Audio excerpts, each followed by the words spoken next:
子川家割让远东啊！你先不怕神族，你也配？子川今天就是死，也要杀了！神族待子川秀恩义有加。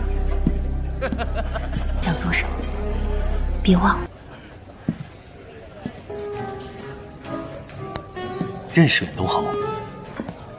哦。也许你认为我不是你，即便走遍天涯海角，我也将化为厉鬼锁你。Halo semuanya, selamat datang di Ruang Film. Bagaimana kabar kalian semua? Semoga selalu sehat dan baik-baik saja.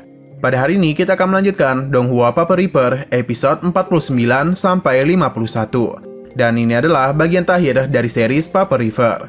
Di bagian sebelumnya, pasukan di kota Pai sedang bersiap-siap untuk melawan pasukan ras iblis. Di sisi lain, Dilin pergi ke hutan daun waffle untuk menghampiri Kaisar Dewa Iblis.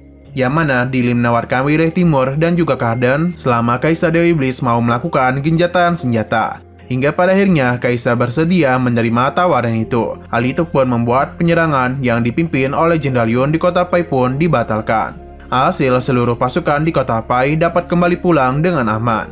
Sampai di ibu kota, Sterling tanpa Siu langsung pergi menemui Dilin. Ketika Dilin memberitahu kalau ia menyerahkan Karden, Sterling pun menjadi sangat emosi.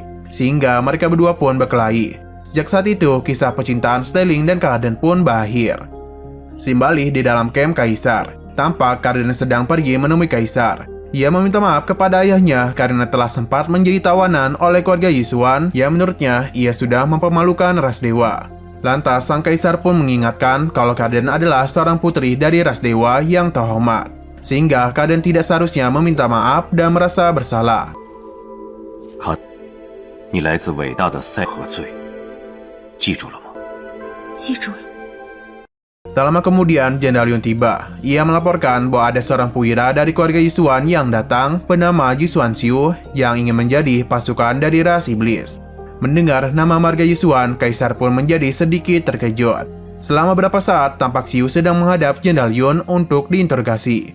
Tentu untuk menanyakan alasan Xiu yang bergabung dengan ras iblis. Xiu menjelaskan bahwa dirinya sangat tidak puas dengan posisi jabatannya di keluarga Yisuan yang hanya menjadi seorang wakil komandan.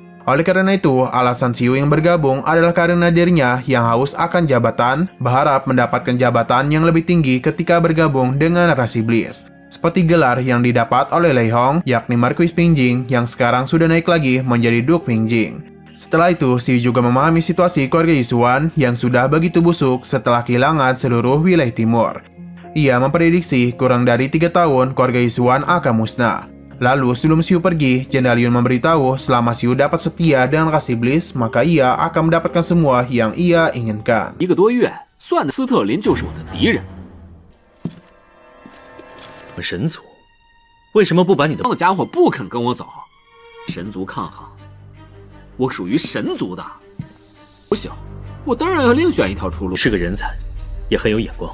雨林阁下多多栽培。 Setelah itu datanglah Kalun yang ternyata ia menguping seluruh pembicaraan Jenderal Yun dan Xiu. Kemudian Kalun mengatakan bahwa ia sama sekali tak percaya dengan Xiu. Namun ia ingin Xiu untuk tetap hidup agar dapat mengelabui Kadun karena ia tahu bahwa sudah pasti Kadun akan tertarik dan akan sangat mempercayai Xiu. Jika Kadun memutuskan untuk merekrut Xiu menjadi salah satu bawahannya dan malah membuat kekacauan, maka Kadun akan mendapatkan sebuah masalah besar. Beberapa saat setelahnya, terlihat Kalun memberikan hasil dari interogasinya kepada Xiu. Di sana, Wei Xia memberitahu Kaisar bahwa Jisuan Xiu memiliki nama asli yakni Lin He, yang diadopsi oleh Yisuan Yuanxing saat berusia 6 tahun. Namun, Xiu menjadi naik ketika pada saat usia 12 tahun, ia berhasil mengusir seluruh pasukan Liu Feng yang dipimpin oleh Liu Fengqisan. Lantas, mendengar Xiu yang sudah berbakat sejak dini, Kadun menjadi sangat antusias dan bersedia untuk menerimanya menjadi bawahannya. Berbeda dengan Kalun, ia mengaku sangat tidak mempercayai Xiu. Ia juga tak mempermasalahkan Kadun yang menerima Xiu untuk bergabung dengan ras iblis. Setelah itu, Kaisar Dewa Iblis menjelaskan kepada putra-putranya kalau kendala terbesar ras iblis yang ingin memalukan manusia yang juga terus berperang melawan manusia selama ribuan tahun adalah karena kehendak para manusia untuk bersatu melawan ras iblis. Maka jika kehendak untuk bersatu yang dimiliki oleh para manusia sudah hancur, maka ras iblis dapat dengan mudah untuk menaklukkan mereka semua. 陛下深谋远虑，对他们的抵抗意。子川秀 Selama beberapa saat, Xiu yang sedang bertemu dan Kaisar terlihat sedang menahan kekuatan tenaga dalam yang Kaisar Dewa Iblis gunakan. Sesudah itu, Kaisar Dewa Iblis pun memuji Xiu karena dia telah menjadi orang kedua yang dapat tenang di hadapannya selain Dilin. Tak hanya itu saja, Xiu juga dipuji memiliki kepintaran yang melebihi Dilin karena Xiu yang dapat membaca situasi, yang justru memilih untuk tunduk kepada Kaisar Dewa Iblis. Sehingga Xiu pun langsung diberikan jabatan yang tinggi, yakni Marquis Yuandong, yang akan memimpin jalannya pemerintahan di wilayah timur. Setelah Kaisar pergi, Xiu tiba-tiba saja memuntahkan darah, seperti yang dirasakan oleh Dilin sebelumnya ketika mencoba menahan kekuatan seorang Kaisar Dewa Iblis.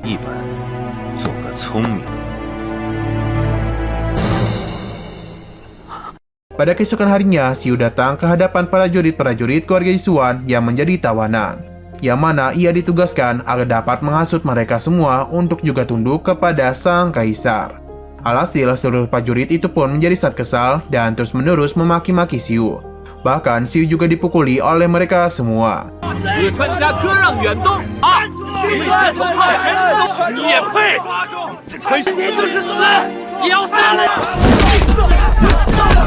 Xiu yang dipukuli, para penjaga pun menghentikan mereka semua atas perintah dari Jenderal Yun.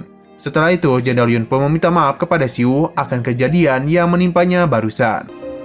先换我的衣服吧，那就麻烦你了，部队，否则我真…… Pada malam harinya, terlihat sedang ada perjamuan makan malam perayaan kemenangan ras iblis yang dihadiri oleh para ras dewa. Tak berselang lama, Xiu pun juga memutuskan untuk ikut hadir dalam pesta perayaan tersebut. Pada saat ia ingin masuk, ia pun dihalangi oleh beberapa penjaga yang melakukan pemeriksaan terhadap dirinya terlebih dahulu. Tak ingin diperiksa, Xiu sempat berniat menyerang mereka dengan sebuah pisau yang ia bawa. 那些人为什么不用检查？ 一条丧家之犬啊！不脱就帮他脱。 Untung saja, Kalun sempat memberhentikan para prajurit yang memaksa memeriksa Xiu. Di sisi lain, tampak Kaden yang sedang membaca buku yang mana ia tak mau menghadiri pesta perayaan. Di waktu yang sama, ia mendengar sebuah pembicaraan dari pelayannya yang membahas mengenai kedatangan Xiu pada pesta perayaan. Sehingga Kaden menjadi sangat kaget dan langsung menanyakan kepada pelayan itu untuk memastikannya. 那个军官是叫后，他独自一人向陛下投。是。为什么？他这是在自杀？你就一点都不顾及安宁？ Kembali ke pesta perayaan. Saat Kadun bersama Lei Hong tiba, Xiu menjadi sangat geram melihat kedatangan dari Lei Hong. Di saat yang bersamaan, Kadun juga akhirnya datang ke pesta perayaan. 神祖拿下马子关。多谢。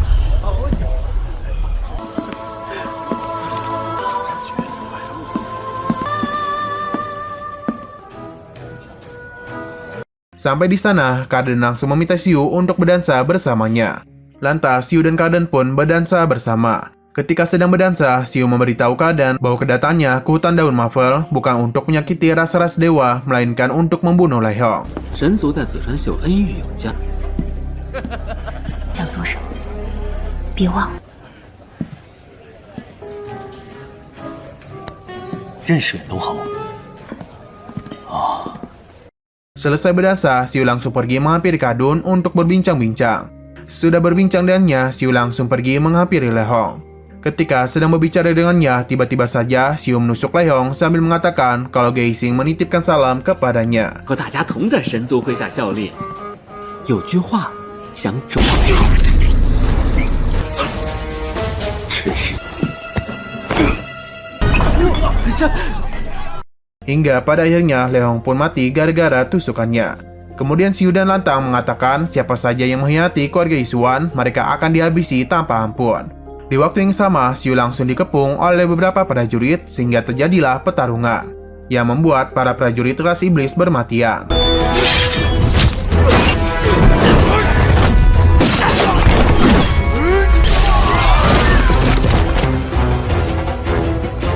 Tak hanya para prajurit, beberapa jenderal pun juga harus turun tangan untuk menghadapi Xiu. Karena sedikit terpojok oleh beberapa jenderal yang ikut bertarung, Xiu pun terpaksa menggunakan kekuatannya, yang merubah warna matanya menjadi merah.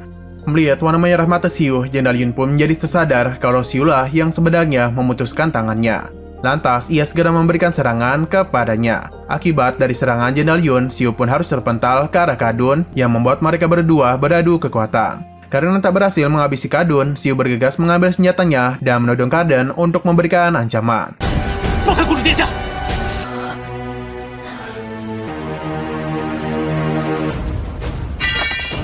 放了公主殿下，我担保你活命。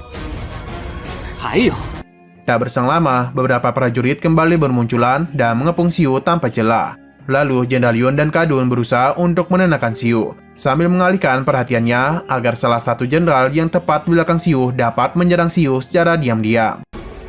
我们可对你不薄呀，何必搞成这样？要求很简单，准备24小时之内不准有人对我出，就是这样。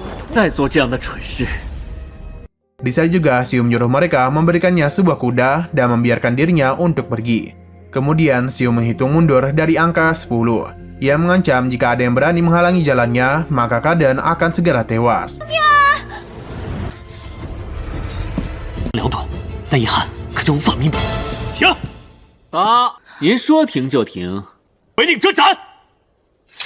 Selain itu, ia memerintahkan dalam 24 jam ke depan mereka tidak diperbolehkan untuk melakukan pengejaran. Di waktu yang sama, seorang menteri bernama Losi menyuruh Kadun untuk memberikan perintah agar tak membiarkan Xiu pergi hidup-hidup. Akan tetapi, keputusan Jenderal Yun ditentang keras oleh Losi. Ia bersikeras untuk menangkap Xiu. Alhasil, Jenderal Yun pun menjadi sangat emosi. Ia memerintahkan kepada prajuritnya agar segera menangkap Losi. Setelah itu, Xiu pun perlahan pergi meninggalkan tempat ini dengan menunggangi kudanya. 也许你认为我不是你，即便走遍天涯海角，我也将化为厉鬼锁你。公主殿下，安归来。 Di dalam perjalanan, Xiu terlihat sama sekali tak berdaya dan terjatuh dari kudanya. Kadun yang merasa khawatir dengan Xiu langsung menghampirinya. Kadun menjelaskan kalau Xiu bisa terluka adalah karena tapak kegelapan yang dilancarkan oleh Jenderal Yun. Ditambah lagi oleh serangan Kadun yang merupakan teknik khusus milik ras dewa. Menurutnya, Xiu seharusnya langsung mati dalam sekejap. Lalu, alih-alih menaiki kuda, Xiu justru memutuskan untuk berjalan kaki saja dan membiarkan kudanya untuk pergi. Saat sedang berjalan kaki, Xiu kembali terjatuh sambil memuntahkan darah. Ia tampak sudah sangat tak dapat lagi menahan rasa sakit di tubuhnya. Sehingga Kadun pun memberikannya 2 pil obat yang diturunkan oleh keluarganya dari generasi ke generasi. Akan tetapi, pil itu hanya dapat mengatasi rasa sakit Xiu untuk sementara saja. Kadun kemudian mengaku sangat terkejut karena melihat Xiu yang masih dapat bertahan dari serangan tapak kegelapan oleh Jenderal Yun dan serangan dewa dari Kadun yang mana keduanya sangatlah mematikan. Kadun pun menjelaskan kalau tapak kegelapan adalah salah satu dari 7 seni bela diri yang paling mematikan dari keluarga ras dewa, yang mana hal itu dipenuhi oleh racun. Sementara serangan dewa dari Kadun merupakan serangan yang dilatih sendiri oleh sang kaisar Dewa Iblis. Siapa saja yang terkena serangannya sudah dipastikan tubuhnya akan hancur. 能暂时保住你的命，我心里也没底。我是不小心被你挟持，维护冒这么大的风险。 所以你必须死。 Pada keesokan harinya, Xiu dan Kadun pun akhirnya terpisah. Sebelum Kadun pergi, Xiu menyarankan agar Kadun lebih baik bersama Jenderal Yun dan melupakan Sterling.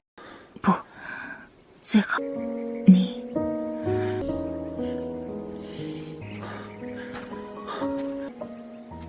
云千雪，这样。 Selang beberapa saat, Kadun pun ditemukan oleh beberapa prajurit ras iblis.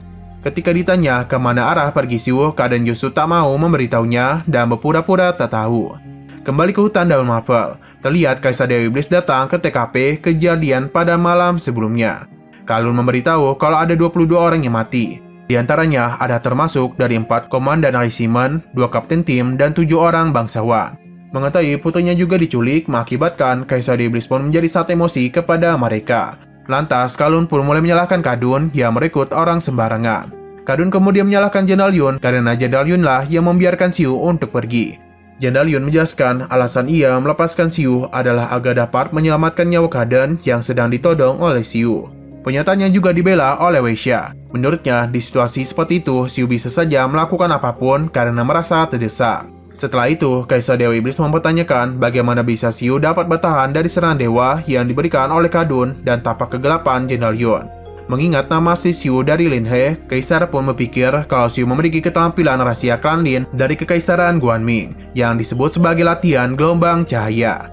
Weisha kemudian menjelaskan latihan gelombang cahaya dapat dikuasai oleh seseorang yang memiliki darah klan Lin asli dari Kekaisaran Guanming. Selain itu, latihannya juga harus diajarkan secara lisan. Sementara sejak Kaisar Guanming terakhir yaitu Lin Jianyi meninggal setelah pertempuran Blue River yang membuat Kekaisaran Guanming juga ikut hancur.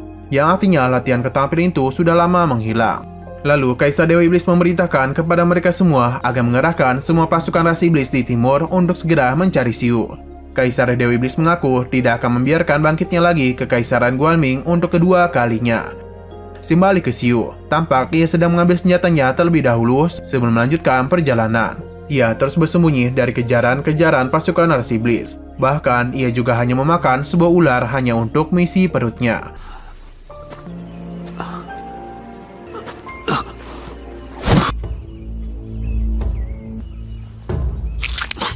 Singkat waktu, terlihat Kadun, Kalun, dan Jenderal Yun sedang melapor ke Kaisar Dewa Iblis. Diketahui kalau pasukan ras iblis masih belum dapat menemukan keberadaan dari Xiu. Kemudian saat mereka semua membahas mengenai alasan kenapa Xiu menghabisi Le Hong tepat saat perjamuan yang dipenuhi oleh para jenderal, Kalun pun berpikir kalau ia sengaja untuk menjatuhkan harga diri para ras dewa. 才是他主要的目的。家要人，人类那边也当然无罪。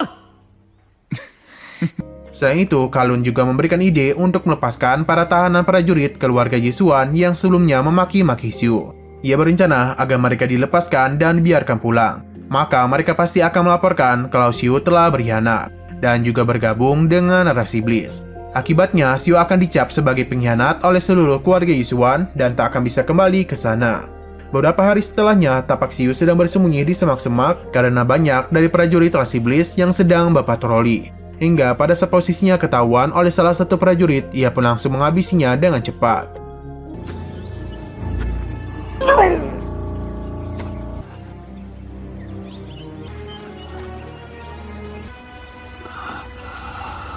Singkat waktu di ibu kota Yisuan, kabar mengenai Xiu yang berkhianat telah terdengar oleh presiden. Sehingga Chansey mengumumkan akan mencabut semua posisi Xiu, juga mencabut marga Yisuan darinya.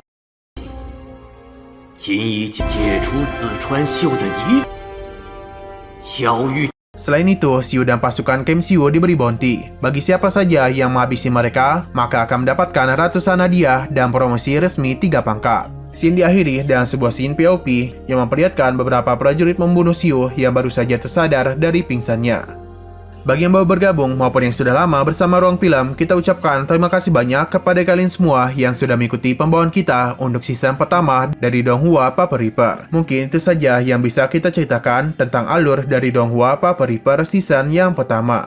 Terima kasih banyak kepada kalian yang telah mengikuti dari awal pembahasan series ini dan sampai selesai. Jika ada pendapat yang lain atau kurangnya pembahasan dari kita, dipersilakan sampaikan pendapat kalian di kolom komentar. Terima kasih banyak kepada kalian semua yang sudah menonton video ini sampai habis. Jika kalian suka pada video ini, klik like dan share ke teman-teman kalian tentang channel ini. Dan ditunggu aja video-video selanjutnya dari Ruang Film. Dan sekali lagi kita ucapkan terima kasih banyak kepada kalian semua.